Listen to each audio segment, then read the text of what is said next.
ఏం చేస్తున్నారు మీరు? ఎందుకింత అలసత్వం? పని చేయకపోతే పోస్టింగ్ ఊస్టింగే అంటూ అధికారులకు వార్నింగ్ ఇచ్చారు AP CM Chandrababu, deputy CM Pawan Kalyan. అధికారులంతా తమ లక్ష్యానికి అనుగుణంగా పని చేయాల్సిందే అని చెప్పారు. తీరు మార్చుకోకపోతే చర్యలు తప్పవు అంటూ వార్నింగ్ కూడా ఇచ్చారు. అధికారులారా, మేం చెబుతున్నదేంటి, మీరు చేస్తున్నదేంటి? నిత్యం ప్రజల గురించే మేము ఆలోచిస్తుంటే మీరేమో పట్టి పట్టనట్టుగా వ్యవహరిస్తున్నారు. పనిలో వేగం కనిపించడం లేదంటూ సీఎం చంద్రబాబు ఫైర్ అయ్యారు. మండపేటలో పట్టాదార్ పాస్ పుస్తకాల పంపిణీ సందర్భంగా అధికారులపై సీఎం చంద్రబాబు ఆగ్రహం వ్యక్తం చేశారు. పాస్ పుస్తకాల పంపిణీలో నిర్లక్ష్యంపై సీరియస్ అయ్యారు. ఈ గ్రామంలో ఎన్ని వచ్చాయి? మొత్తం పంచాయతీ అయితే 2033 వచ్చాయి సార్. ఎంతమందికి ఇచ్చావు ఇక్కడ? సార్ మొత్తం ఈకేవైసీ అయింది 900 మందికి సార్. పొద్దున్న నుండి మనం చేయించింది వాళ్ళకి మాత్రమే పంపిణీ చేశాం సార్. ఈకేవైసీ చేసి ఇప్పుడు 900 ఎక్కడ లేరు? ఎంతమంది వచ్చారు?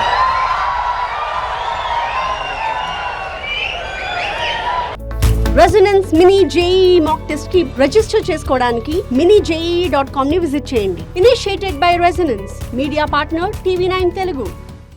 సార్ ఈకేవైసీ పూర్తి చేసి వాళ్ళకి పట్టాదార్ పాస్బుక్ పంపిణీ చేశాం సార్. ఈకేవైసీ పూర్తి చేసి. నాకు అది కదా, ఇక్కడ లేరు అంటున్నా నేను. రెవెన్యూ డిపార్ట్మెంట్ ఇలాంటి లోపాలన్నీ కరెక్ట్ చేసుకోవాలి. భవిష్యత్తులో ఇలాంటి ఉంటే మాత్రం చాలా సీరియస్గా ఉంటుంది. ప్రభుత్వ స్ఫూర్తికి భిన్నంగా అధికారులు వ్యవహరిస్తున్నారు. ఇంకోసారి ఇలా చేస్తే కఠినంగా వ్యవహరిస్తామన్నారు. ఎమ్మెల్యేలు కూడా బాధ్యతగా వ్యవహరించాలన్నారు. గ్రామ సభలోనే ఇవ్వాలా, గ్రామ సభలో చదివినిపించాలా. వాళ్ళు చూసిన తర్వాత మాది కరెక్ట్గా ఉందంటేనే మీరు పరీక్షలో పాస్ అయినట్టు తప్ప, లేకపోతే చాలా సీరియస్గా ఉంటుంది. వాళ్ళ భూమి, వాళ్ళ హక్కు, అది నెరవేర్చే బాధ్యత మీ అందరిది. దాన్ని సూపర్వైజ్ చేసే బాధ్యత నాది. ఈ విషయం మీరు గుర్తుపెట్టుకోవాలి. ఇంకోసారి జరగకుండా చూసుకోండి. Be clear. అటు పిఠాపురంలో పవన్ కూడా అధికారుల తీరుపై ఆగ్రహం వ్యక్తం చేశారు. పట్టణంలోని మోహన్ నగర్, ఇంద్రనగర్ ప్రాంతాల్లో మంత్రి నారాయణతో కలిసి పర్యటించారు Pawan. DCCB chairman Tummalababu Pithapuram commissioner పై సీరియస్ అయ్యారు. పారిశుద్ధ్యం నిర్వహణపై తీవ్ర అసంతృప్తి వ్యక్తం చేశారు.